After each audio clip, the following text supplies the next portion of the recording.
3 My Labs, which are legitimate alien abductees who have been utilized by deep black elements of the military intelligence community as covert operatives because of innate abilities they have, paraphysical abilities. All abductees are part of a particular bloodlines, and many of these My Labs have latent paraphysical capabilities precisely because they've been utilized and genetically modified and upgraded, if you will, by various and sundry alien groups, particularly the reptilians. And the fourth thing I will talk about, I will tie up all those 3 subjects at the end. Now, the first thing I will talk about is the reptilians. There are essentially 2 types of reptilians. There's the spacefaring reptilians. They literally fly around in spaceships. And then there are what's been described as the interterrestrials that live within the Earth, that are essentially native to this planet. They've been here as long as, or longer than we have. And these beings have developed over time an interdimensional capability. They are masters of frequency and resonance. They can alter their density.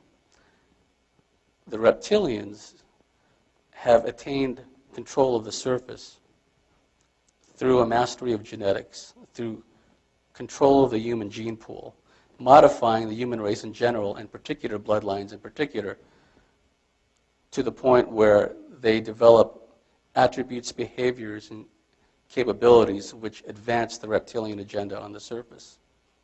What the reptilian can do is it can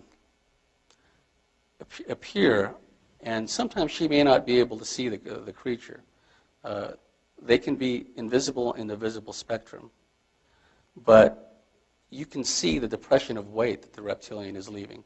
For example, you can see a depression of weight on a mattress, on a sofa, on the carpet, but you cannot see the reptilian itself.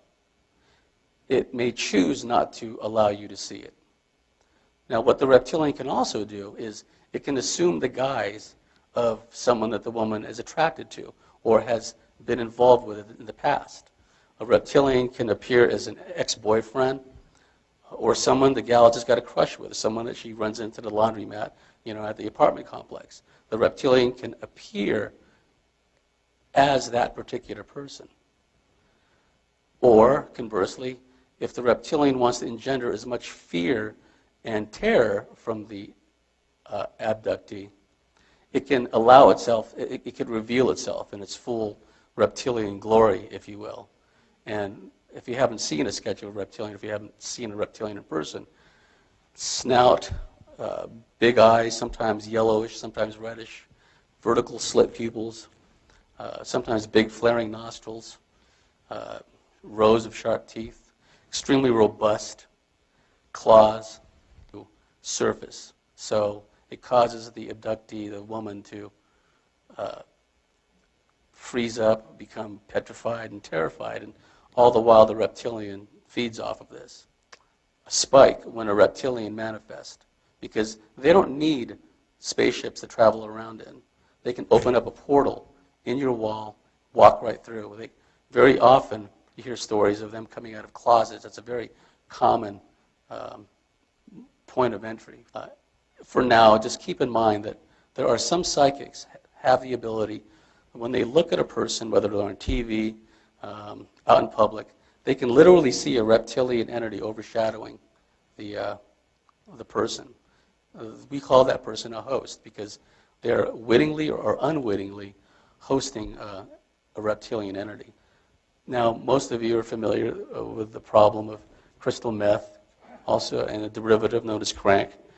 But many of you may not realize that it is part and parcel of the reptilian abduction agenda.